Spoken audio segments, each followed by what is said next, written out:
All right, and I think we're live on Facebook as well. If anybody else comes in, I'll try to keep an eye out and let them in. So thanks y'all so much for coming. This is a little bit of a pivot for the coaching business. Those of y'all that have been following it for a while. I've actually been a coach since 2018, started out as a money coach. So I'm an accredited financial counselor and a financial fitness coach for that. And that's definitely still available, still something I'm passionate about. But I got my little certificate behind me. I just recently finished training with the Life Coach School.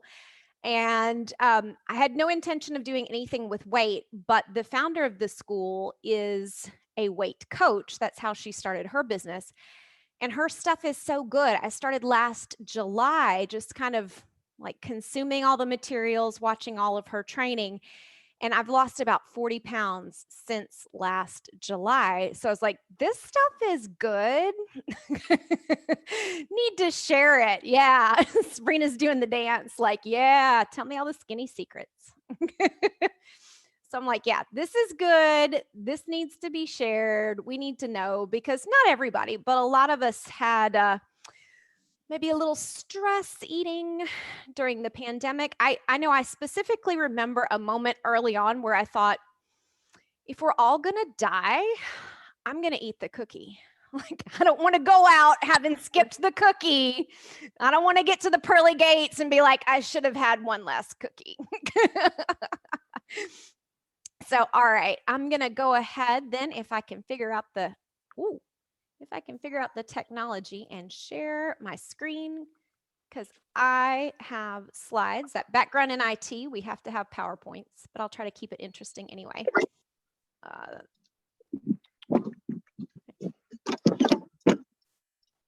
Share screen. We got to talk to the computer because that makes it work better, right? All right. And then let me put it into, okay. That should have the slides in like super display mode. Val, can you give me like a thumbs up because I can see you? Okay. So, and do you see the little pictures on the side, or do you just see the main? Okay. So the first couple of people, y'all try to look cute because you're on, but all right, we'll go ahead and get started. So 10 pounds down, lose the pandemic weight without counting or exercise is what we're going to be talking about tonight.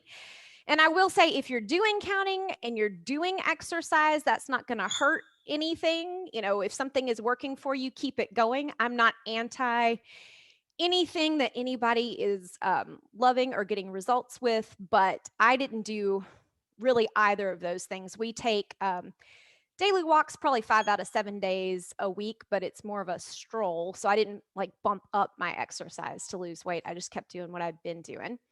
So let's go ahead and get into this. So who is this presentation for? Honestly, primarily ladies, although I had some guys RSVP, who are carrying some extra weight and ready to get it off. This will especially appeal to people that are really interested in what girls would call self-help, what engineer guys like my husband would call optimization, but kind of the same thing, right? Is there a way to do this smarter, faster, better, that whole philosophy, and open to new ideas? Because while there are some sort of classic truths in, ooh, I'm getting a little bit of, let me see who I need to mute, getting a little bit of sound back. So if y'all are not muted, please mute yourself, because I don't know how to do it.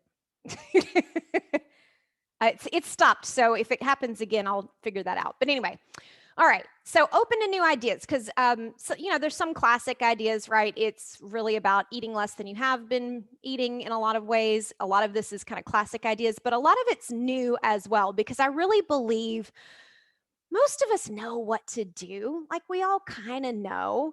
But the question is, why are we not doing it? And that's the piece that I'm really fascinated by. So we'll go into that tonight.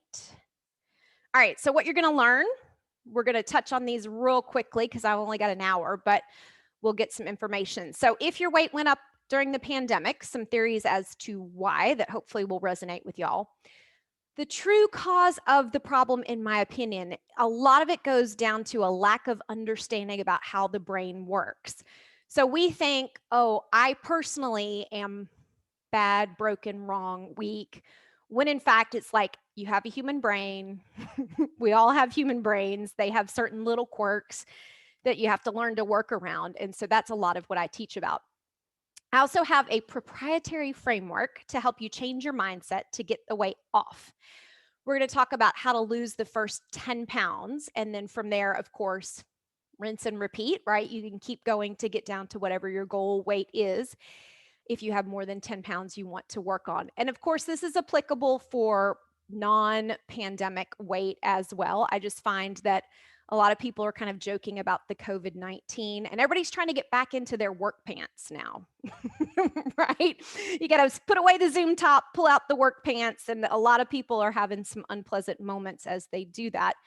So it's very top of mind for a lot of us. So who am I? I'm going to try to move the little pictures on the side so you can see my before on the right. And I will say this picture is an especially unflattering picture.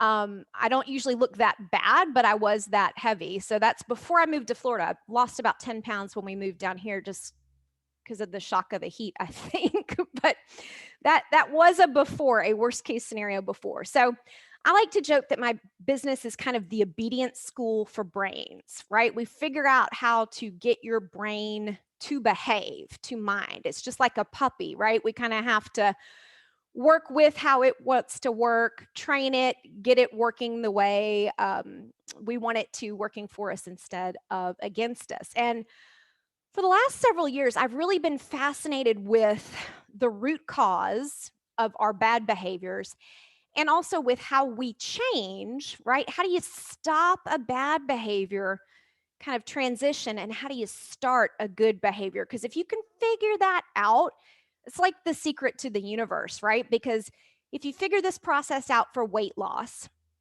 then it works for time management, it works for relationships. It's really the same thing. So figuring out, why am I doing what I'm doing? How do I stop doing what I technically don't want to do?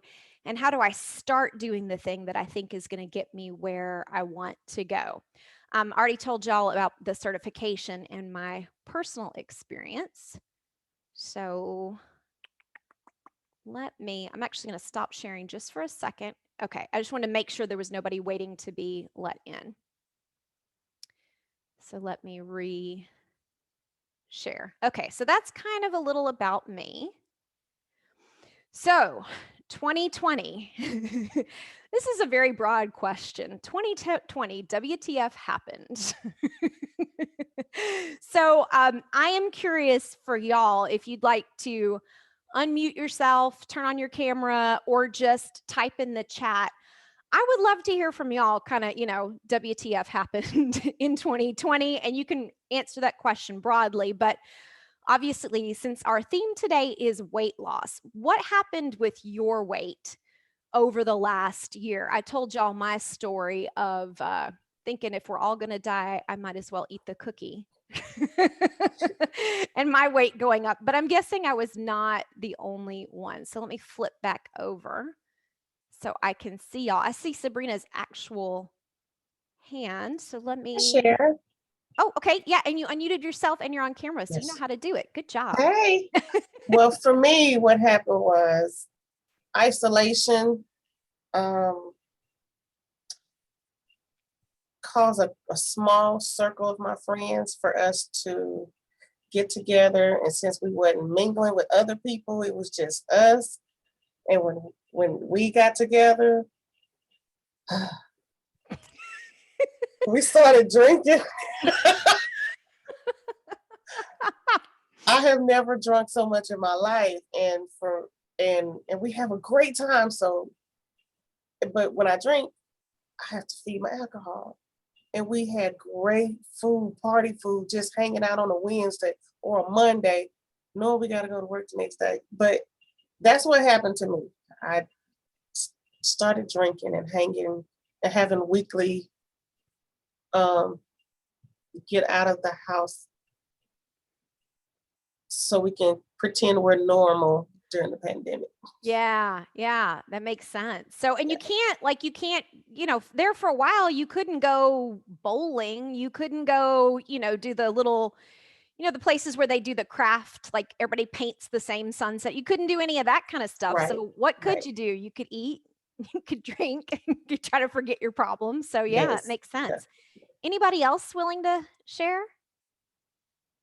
You can either like raise your hand if you're on camera, if I can see you, or I think there's a little like raise hand button in Zoom that'll flag you in Zoom.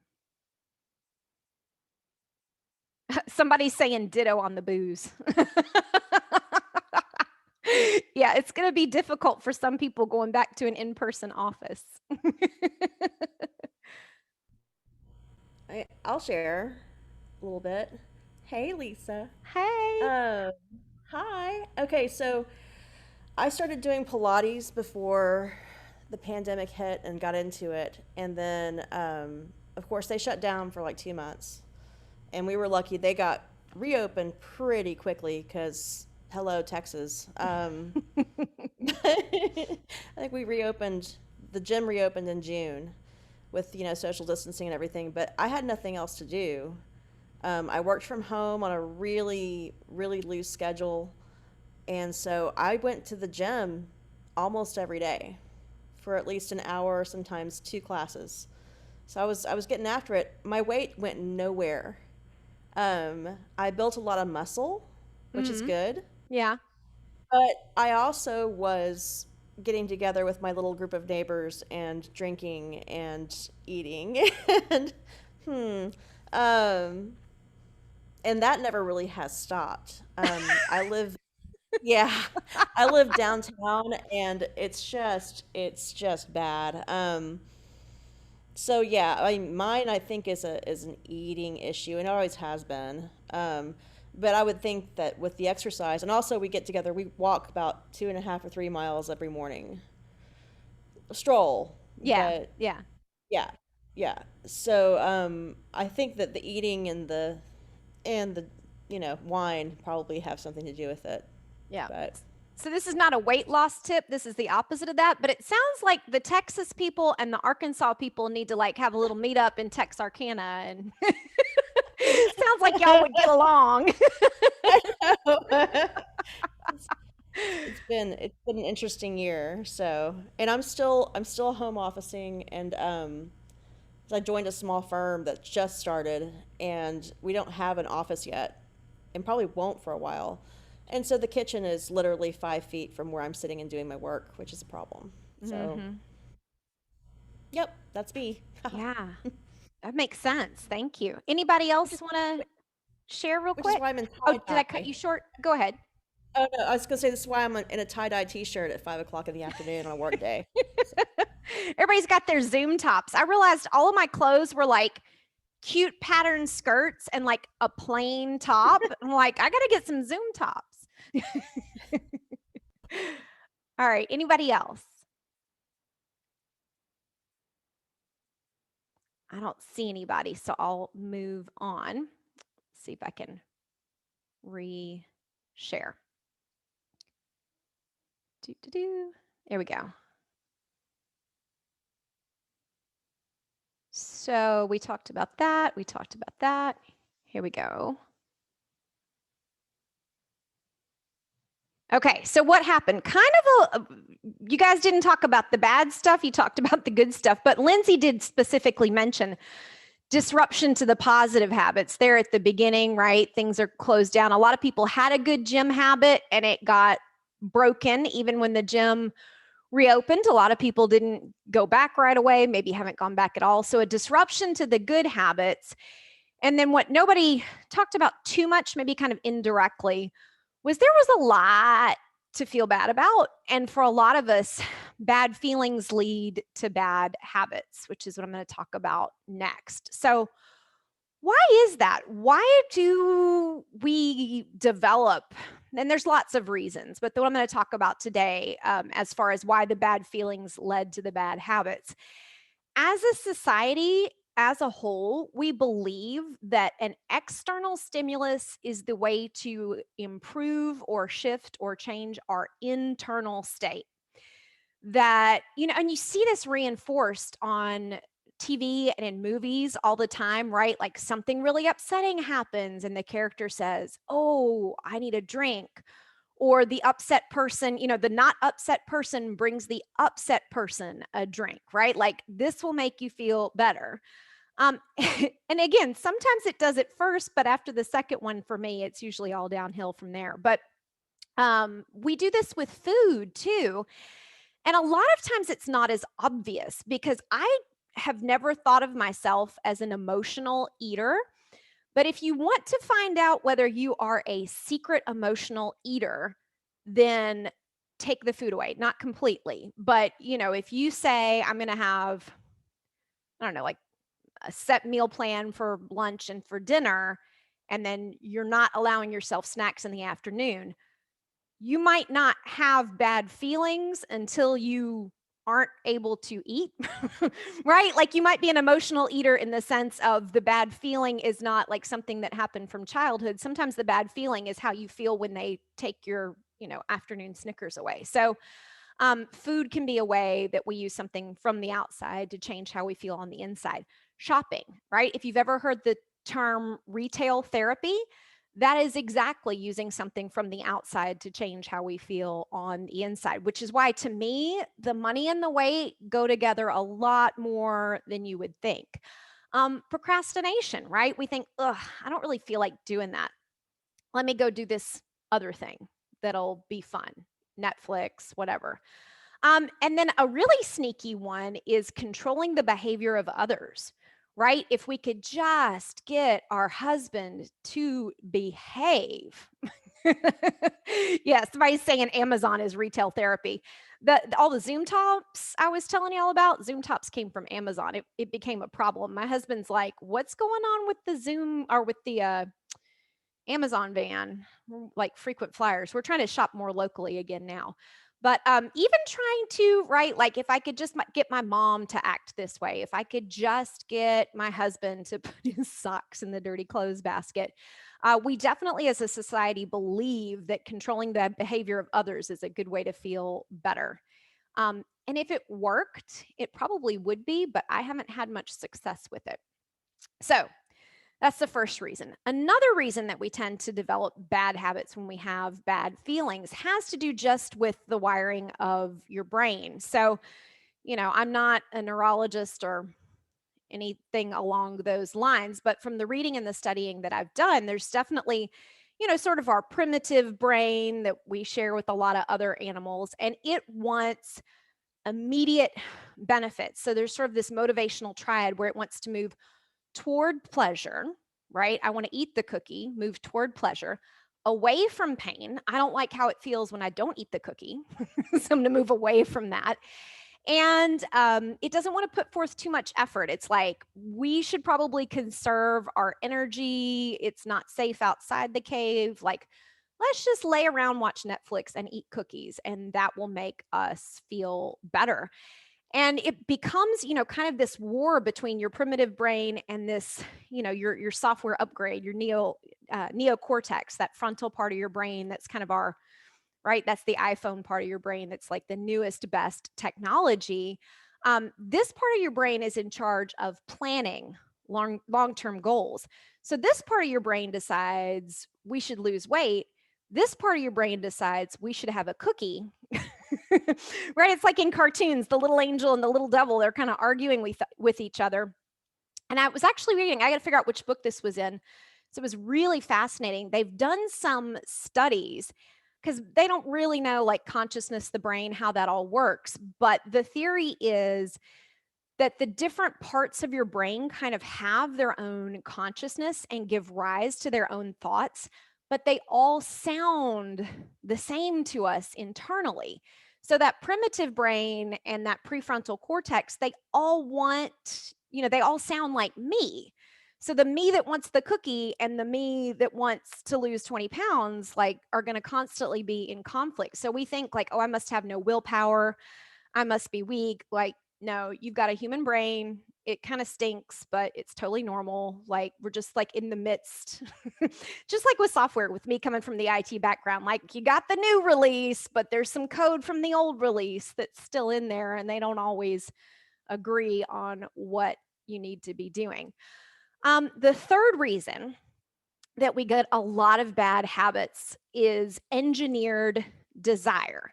And this is, again, something coming from the IT background. Some of the best minds of our generation, Gen X, the millennials, some of the best minds coming out of IT programs and out of other companies are being recruited to Silicon Valley to figure out, how do we keep people on Facebook longer? How do we keep people going from one program on Netflix to the next, to the next, to the next? So there are very smart engineers trying to figure out how to make you do more of the stuff that doesn't take you where you want to go. It's the same in the food industry as well. There are a lot of really smart, really well-educated food scientists who are doing all sorts of research to figure out, how do we make something hyper palatable, make it taste really good? And how do we trick the body into not knowing that you've eaten it so that you keep going? Right? There's only so many people on the face of the planet, and these big publicly traded companies have to show growth quarter after quarter after quarter. So there's a huge incentive. Like, yes, we want to expand into new markets. We want to come out with new products, and we want to get our existing customers to buy more. So something like a Pringle that's not, it's like potato mush that they form into a shape and they cook. It's almost like, this is gross, but it's almost like pre-digested. So it just kind of like melts in your mouth. So your mouth is like, salty, fat, very nice. And your stomach's like, we need food. So, some of this is being done to us as well. So I'm going to talk a little bit about the framework. And this is pulling from a lot of different places. Let me pull up my website just real quick because I have that on there.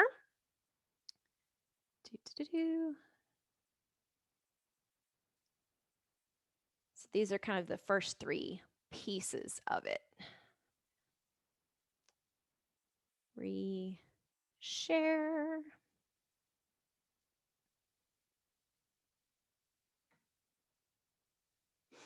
All right, so these are kind of the three umbrellas that I've collected all the concepts under. So the first piece of this, because it's really like, how do I kind of become a new person? How do I become a person who doesn't overeat? How do I become a person who has good habits? So the first piece of this is some of what we've been talking about, is just understanding it. So understanding how over desire, engineered desire works, how over hunger is working. There's a lot of science now around insulin and your hormones that when you eat insulin, and again, this is very much from a layman's perspective. I know we've got a doctor or two in there. So if I explain something wrong, feel free to correct me in the chat because I like to learn too. But from a layman's perspective, that insulin, right? Your blood sugar goes up.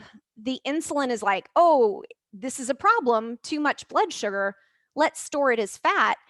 And a lot of us are constantly snacking on like the carbs and the sugar. So your body is like constantly in fat storage mode and never in fat burning mode. So things like that we're not even aware of that can really mess us up. So understanding over desire, over hunger, your hormones, and your mind to reduce overeating. Usually the first thing I talk to people about, like I have some stuff I want to teach, but usually they have things they want to talk about, right? There's a reason, there's something below the behavior that's driving it, and it may have nothing to do with food in and of itself. I have a friend who graduated from coach training at the same time I did, and she was telling me about one of her clients that every time she gets on, she wants to talk about what happened at work. And she's like, oh, I'm sorry, I know we're supposed to be talking about weight coaching.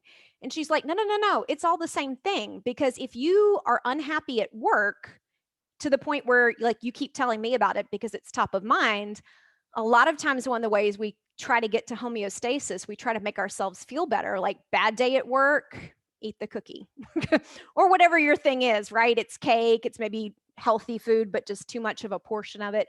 So all of that comes in. And then reinventing, and this is where kind of the habit work comes in. I'm really fascinated with like, how do we habit stack? How do we take one habit that we already do and tie another habit to it? So every time I brush my teeth, I'm going to do 3 push-ups, and then suddenly you're the kind of person who does push-ups. Little things like that. How do I change my behavior and my habits and also my self-concept, right? If you believe that just, and there can be a genetic component, right? I'm not saying it's all mental, but if you believe like, well, this is just the way I am, this is always the way I'm going to be, there may be some physical components of it, but if you believe that's just the way you are, it makes it really easy when you're presented with temptation to say, well, it doesn't really matter anyway, right? So there's understanding, and then there's kind of reinventing who you are so that you become the kind of person who just naturally gets to your goal weight. And then it's not a big deal going forward, because I'm not about like, let's just white knuckle it. And then as soon as you're finished, you go off the diet and then you gain it all back. I'm all about like, let's just become the kind of person. And this is what I'm working on now as I kind of get closer to maintenance. Like, this just needs to be a part of who I am. And then it's not something I'm trying to do, it's just kind of a natural expression. So the third piece of this is sort of implementing. So taking advantage of some of the strategies that I've gotten out of my, somebody's like, I'm making dinner right now. Lots of veggies, right? Somebody was asking me today, one of my coach friends, she said, how do you develop a taste for vegetables? And I said, you just get really, really hungry. And then anything tastes good if you're hungry enough. But yeah, implementation. So some of these things that I've gotten out of my coach training, they one of the strategies that they have is this concept of an urge jar. So every time you allow an urge, instead of giving into it, you get a little reward. So you get that same kind of dopamine hit, but from the good behavior instead of the bad behavior. So those are kind of the 3 umbrella pieces of that. Let me just stop and re-share. I'm not totally sure that I can switch from one thing to another effectively. Back to PowerPoint. Ta-da!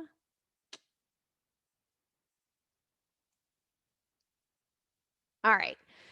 So some concerns that I usually hear in talking to clients and potential clients about this is, first off, well, 10 pounds isn't going to move the needle. It's just not nearly enough. And it wasn't for me either. Like I said, I'm probably 50 pounds down from my hopefully permanent peak, but it's all about getting started, right? What's the expression about a journey of 1,000 miles starts with a single step, right? Like, the first 10 pounds is the hardest part. Then you've got the hang of it. It just, again, it becomes a part of who you are, and it's not as hard to keep going. The other concern, and I kind of addressed this right about the beginning, is, well, I'm keto. Well, I do CrossFit. Well, I love Weight Watchers. Whatever it is, that's fine, because we're really going to be getting into the mindset piece, and most of those other plans and programs don't much get into it. And if they do, it's kind of like by accident or by osmosis. So I know I was in a boot camp program back when we lived on the north side of Atlanta, and there was nothing really, like they said, also your eating is important, but there was nothing really about that. But sort of the negative term for it would be peer pressure. I guess group support is the positive term. Just knowing that, like, my friends are going to be there. So that really reinforces itself. So I'm not going to try to like stop you from doing what you're doing that's working, but it's really more about trying to understand, okay, why is what you're doing working? How can we add to capitalize on that success? And how can we add in other things to help and figure out, again, the root cause, what's driving the behavior, and address that instead of just, covering up over the top. And for those who did add some pandemic weight, I really would add a little bit of a sense of urgency. I really think now is the time before that becomes part of your identity, right? Like right now, it's the 10 or 15 pounds that you put on during the pandemic. You could finish that story by saying, and then afterwards, I hired a coach and I immediately lost it. And now I've got the tools and techniques to lose the rest. Otherwise, the other story that a lot of people are going to tell is, yeah, I gained that COVID-19 and just never really lost it. Maybe next New Year's. So I really would encourage y'all to, and it's not just from a marketing perspective, although, that's part of it. But, now is really the time before it becomes permanent and a part of how you think about yourself. So why is this important? And I got my Spice Girls there, right? Tell me what you want, what you really, really want. So let me let y'all talk for a minute because I like to talk, but I want to hear from you guys too. So why do you want to get to your ideal weight? Or if the ideal weight is so like fantasy land that you're just like, I just want to get back below this number. And that's kind of my first goal. Why do you want to get to that goal? And what would it mean for you in terms of your life? So a lot of people talk about, I just want to feel better. I want to look better. I want to be healthy. But the real magic comes when you identify that kind of deeper why. Well, why do you want to be healthy? Well, because, I want to be around to see my grandkids grow up. I want to be around to, help my kids raise them right. Whatever that is. So kind of the why behind the why. And I would love to hear from y'all. If you want to either use the little, I think there's a raise hand button somewhere on Zoom, but if not, just turn your camera on and wave at me. So would anybody be willing to share why you would like to lose the weight?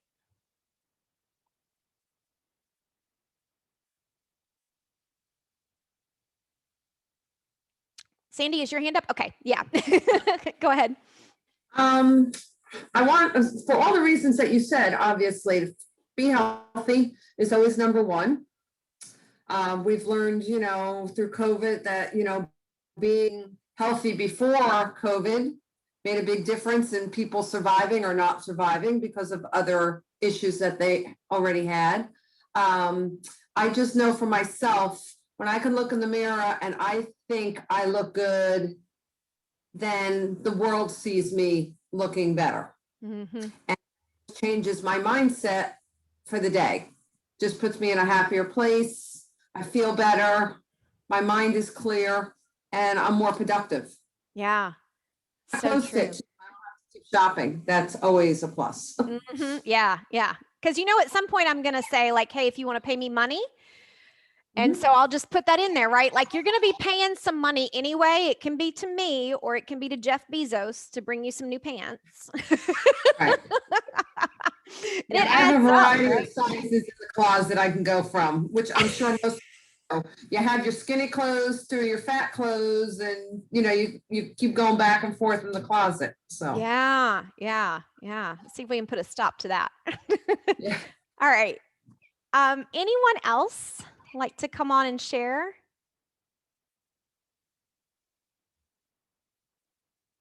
I know we got some people multitasking. Somebody was saying they were fixing dinner. All right, I won't leave too much dead air. All right, so if you don't want to come on, then I would just encourage you to reflect upon that for yourself. What's kind of the why behind the why? What's the underlying motivation? Because that'll really help you keep yourself on track. All right, so what we covered real quickly, some of the reasons, possibly some of your reasons, you guys may have found others as well, why people's weight went up during this time. What I think the real root cause is we don't understand how the brain works. And a lot of the scientists and experts who do understand how the brain works are working for companies who are using that, I would say, against us, right? Using that knowledge of what makes us click to take up our time and our money, and I'm on Facebook too. But anyway, a little introduction to sort of the three main pillars of my framework. Obviously, there's a lot more under that than we can cover today. But just to kind of get you an idea of my perspective, my angle, how I do it, and how to start that process of losing the first 10 pounds and why that's important, right? First step along the path. So then the question becomes, are we going to take some action, or are we going to kind of maintain the status quo? And of course, I would love to work with y'all. So hopefully, we're going to be taking some action, and that can be on your own or with me. But either way, I would really encourage you guys to say, like, all right, tomorrow morning, I'm going to start doing X, Y, and Z. So how I can help. I've been trained in what they call causal coaching, which again is getting to the personal root cause. Okay, that's what you were doing, but why did you do it? I also have done some additional, more kind of woo-woo training. I'm a theta healing practitioner. So I like the coaching because it's very left brain logical, analytical, in the moment. But in my opinion, that only takes you so far. The theta healing is really good for getting at, okay, what happened in the past? Where was that belief formed? Changing some of the energy around the belief, changing the belief itself. So it's a little woo-woo. Even I'm not totally comfortable with it, but I find it to be really effective and really powerful.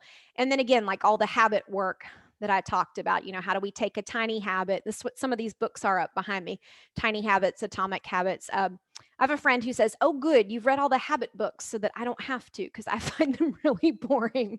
So I pull from all of those sources. And then, of course, the framework that I've kind of put together that organizes all of that. So it's a lot of information, but also a lot of, right? Like, I'm happy to share what I've learned. I love to do that. But what's more important is what's going on inside of your mind that is driving all of this. And that's the more important service. Like, knowledge you can Google, but that service of having somebody else take a look at what you just believe is the truth and saying, that might not be set in stone. That might be something we can work on. And then getting the first 10 pounds going, learn the information, establish the habits. And then I do, of course, help you keep focused, right? Because if we're going to be getting together once a week for 12 weeks, that automatically keeps you focused on the problem for 12 weeks. Because this is part of the challenge, right? Is we start on something and then we get distracted or we get frustrated, we go on to the next thing. So for 12 weeks, 90 days, we're going to really be sticking to this one topic. It helps with accountability. I'm not big on like nagging people, but just knowing that you're going to meet with somebody and you said you would do something, there's a little bit of guilt of like, I guess I better do it. And then also the support, right? To have somebody. I've just been through this process myself, so it's very fresh in my mind, and happy to help. So I understand. I was complaining to Val about this today. I was like, the problem is nobody has like a savings account that says like money for coaching. This is not in most people's budget initially. So I understand that. But I've also found through doing the money coaching over the last 3 years that we're funny in the way we think about money, right? So think about buying a house, right? If the realtor, especially in this market, if the realtor says, you know what, if you bump your offer up by $5,000, I'm pretty sure you're going to get the house. You're like, $5,000, that's nothing. Whereas normally $5,000 is a heck of a lot of money, but in the context of a house purchase, like suddenly we're all ballers, right? And it's the same thing with a car, right? Like some special feature you want, right? If I said, okay, you're going to lease this new Audi and bundled with it, you're going to get 12 weeks of coaching, you'd be like, okay, it's not that much money. And we already talked about this, right? The cost versus having to replace all your clothes is one way to think about it, right? You're going to be spending some money on this anyway if you have this problem. Better to put it in something that hopefully will improve your health and not just become part of the sliding fat clothes, skinny clothes areas of the closet. And cost versus copays, right? Like we tend to think, like I was getting into it with my husband today. I'm like, okay, so we're gonna, eat this kind of food, and then we're gonna pay the copays for this medicine to cover up the effects of the food. Like that money is money that we're spending anyway. And I really don't like medicine, so I would much rather try to put it towards health and wellness. So I'll stop kind of hard selling y'all and just give you a little case study. This is my husband. And I got fussed at by a guy for saying this, but I think we all know guys lose weight easier than we do. So he didn't do, little punk. He didn't do any coaching. He didn't do, any extensive, talking about his feelings, nothing. But he made one change. If you can see this graph, his weight shot way up when he just recently had surgery. He's a stress eater. He doesn't know it, but I've never seen the man eat so much. So he gets the surgery, his weight shoots way up. He takes one piece out of everything I teach and, down 9 pounds in 6 weeks. For me, that would probably take me, 2 to 3 months, but he's like and I would have to do all the things, but one change. But again, this is just nice because since this is I'm just being upfront with y'all and very transparent. This is a new area for me. I have my training, I have my personal experience, but at least one other person. And the great thing about that is because he made that one change, and that's now pretty much his default behavior. As long as he keeps that rolling, he's just losing a little bit of weight every week by default. So, again, money is money, right? So I understand that. If you and I work together for 12 weeks and you say, Lisa, you're nice, but that was a total waste of my time and money, I will give you your money back.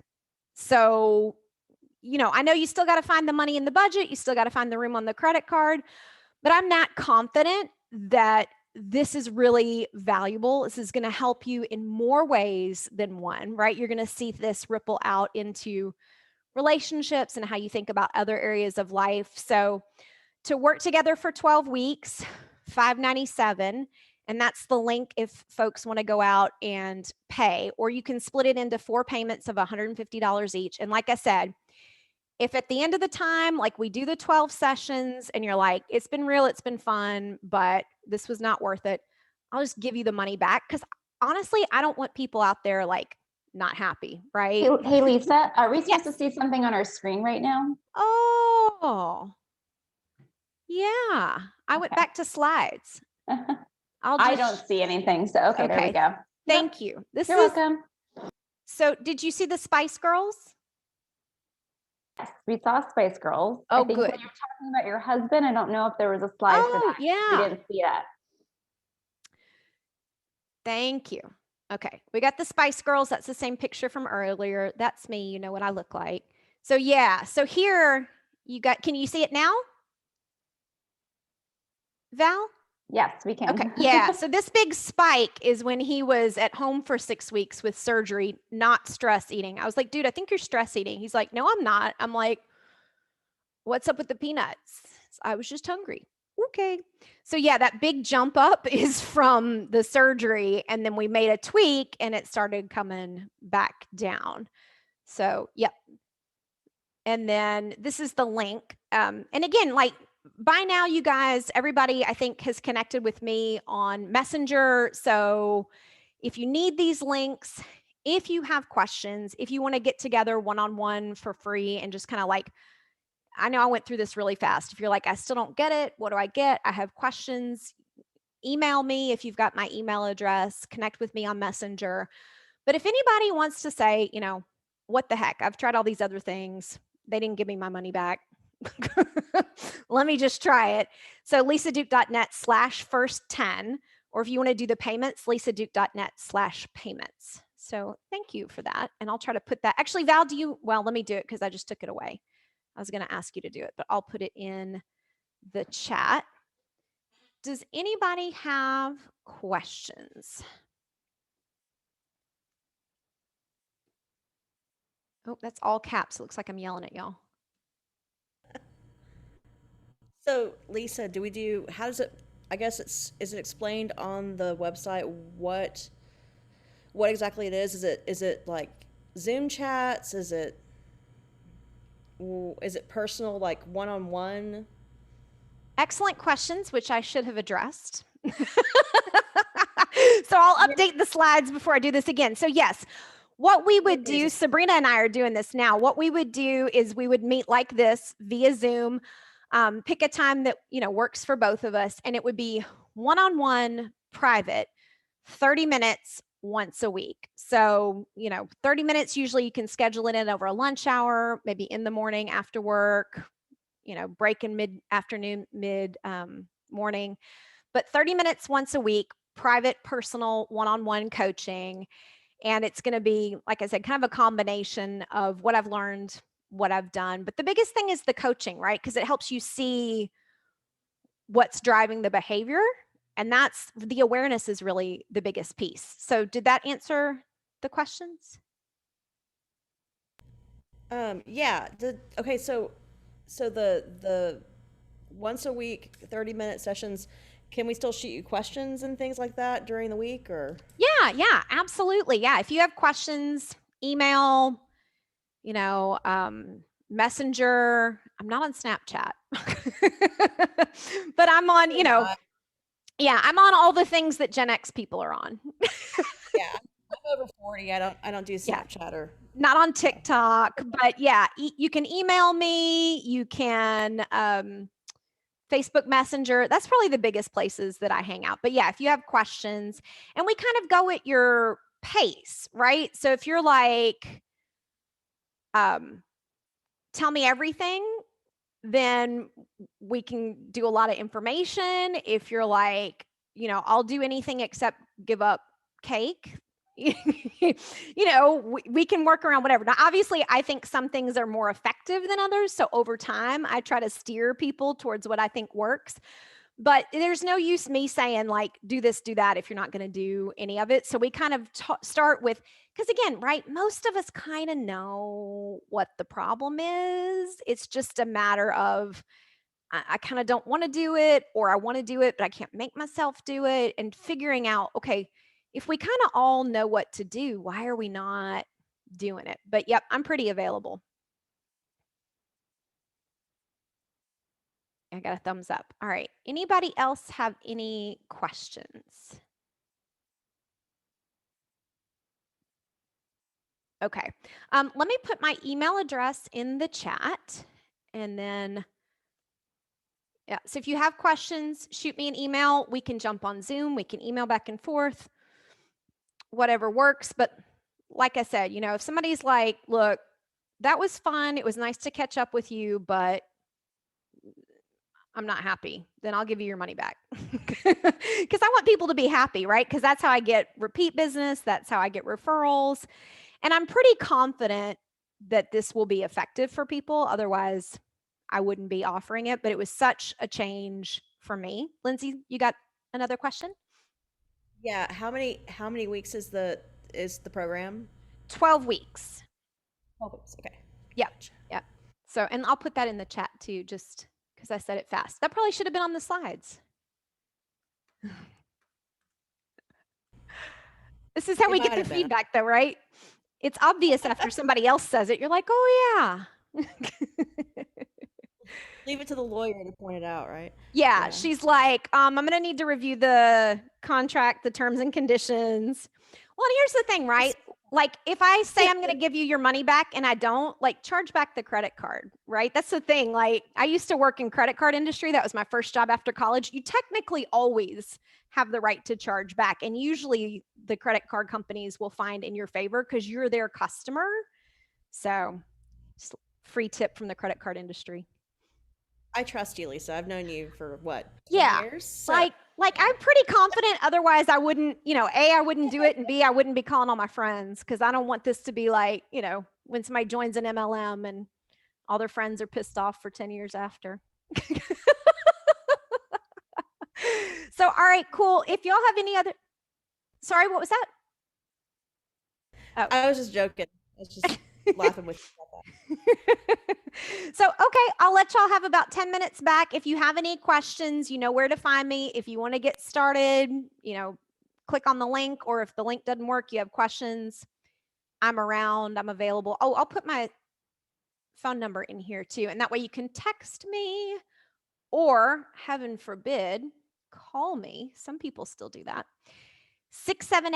678-378-4278. It's very catchy. And even, Lindsay, even if you don't want any coaching, you can text me and just catch up. So, so all right, y'all, thank you so much for coming. Have a good night, and I'll see you later. Thank you. Bye.